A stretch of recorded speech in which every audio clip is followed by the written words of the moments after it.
प्रभु श्री राम जी की कृपा और भक्ति पाने के लिए दोस्तों सबसे पहले हनुमान जी को प्रसन्न करना पड़ता है। और हनुमान जी कैसे प्रसन्न होते हैं आज इस पे बात करेंगे। जय श्री राम। जिसका आचरण अच्छा और चरित्र पवित्र होता है, हनुमान जी सदैव दोस्तों उस पर प्रसन्न रहते हैं। और जहाँ जहाँ भगवान प्रभु का गुणगान होता है, उनका रामायण का पाठ होता है, हनुमान जी हमेशा वहाँ मौजूद रहते हैं। किसी न किसी भेष में वहाँ आके वो सुनते हैं। उन्हें रामचरित्र राम गुणगान कहीं भी दोस्तों होता हो, हनुमान जी अवश्य वहाँ पे किसी न किसी भेष में रहते हैं। एक बहुत ही अच्छा प्रसंग है दोस्तों तुलसीदास जी का और हनुमान जी का। तुलसीदास जी सदैव शौच के लिए जब जाते थे लोटा में पानी लेके, तो जो भी शौच के बाद पानी बचता था लोटे में, वो एक वृक्ष पे डाल देते थे। ये क्रिया दोस्तों वो रोज करते थे। और उस वृक्ष पे एक भूत रहता था, ब्रह्म भूत रहता था। और रोज पानी डालते डालते एक दिन वो भूत दोस्तों प्रकट हो गया।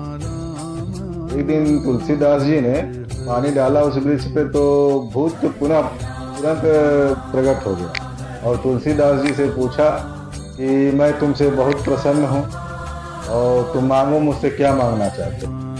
तो तुलसीदास जी ने कहा कि मैंने तो तुम्हारे लिए ऐसा कुछ नहीं किया जिससे तुम्हें प्रसन्नता हुई, तुम प्रकट हुए। मैंने तो तुम्हारा आवाहन भी नहीं किया।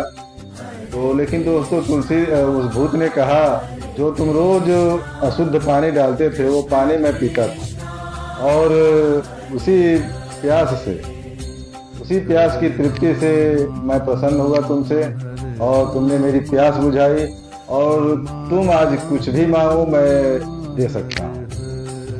तो दोस्तों तुलसीदास जी ने कहा कि मेरी ऐसी कोई मांग नहीं है, मैं मोह माया से बहुत दूर हूँ। तो फिर भी दोस्तों भूत ने कहा कि नहीं, तुम कुछ भी मांगो, तुम्हें मांगना पड़ेगा। तो दोस्तों तुलसीदास जी राम के भक्त थे और राम का भजन कीर्तन राम जी का पाठ करते रहते थे। उन्होंने कहा कि अच्छा ठीक है, तुम मुझे क्या राम जी से मिलवा सकते हो, राम जी के दर्शन करा सकते हो। तो दोस्तों भूत ने कहा, इतना तो मेरा भी सामर्थ्य नहीं है। अगर मुझ में इतनी सामर्थ्य होती तो मैं एक प्रेत योनि में नहीं होता,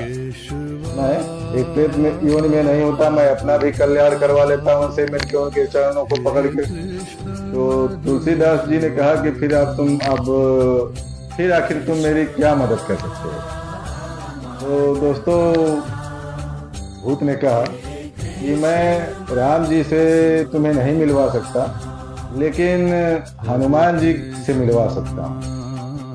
तो दोस्तों उन्होंने कहा कि तुलसीदास फिर हंस पड़े कि हनुमान जी से कैसे मिल लेंगे, जब राम जी से नहीं मिल पाएंगे तो हनुमान जी से कैसे मिल लेंगे। हनुमान जी भी तो राम जी के अनन्य भक्त हैं, बहुत ही बड़े भक्त हैं, वो भी प्रभु ही हैं, कैसे उनके दर्शन हो जाएंगे। उसका दर्शन करा दिए आप तो भी मैं धन्य हो जाऊंगा। तो दोस्तों भूत ने बताया कि जो आप रोज पाठ करते हैं, जो रोज आप पाठ सुनाते हैं, रामायण का पाठ सुनाते हैं भक्तों को बैठ के, उस बीच में हनुमान जी भी आके बैठ के सुनते हैं। तो दोस्तों उन्होंने कहा कि आखिर मैं उनको पहचानूंगा कैसे। तो भूत ने बताया दोस्तों कि वो आपकी कथा में सबसे पहले आते हैं और सबसे बाद में प्रसाद लेकर जाते हैं।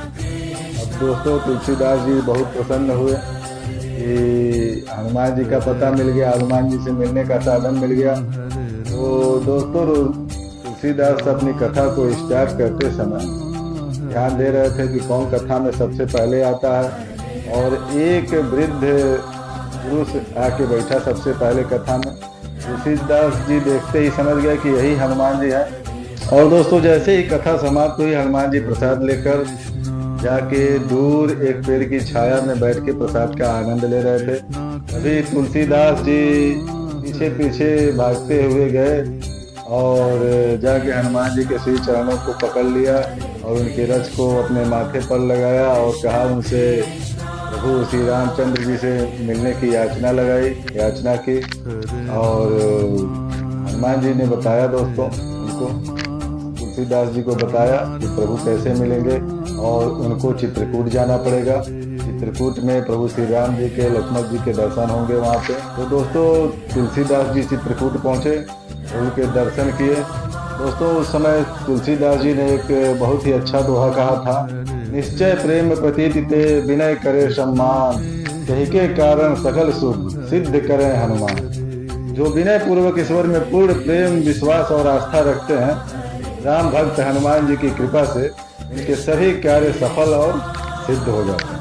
तो दोस्तों दशहरा की आप सभी लोगों को बहुत ढेर सारी शुभकामनाएं। जय जय श्री राम।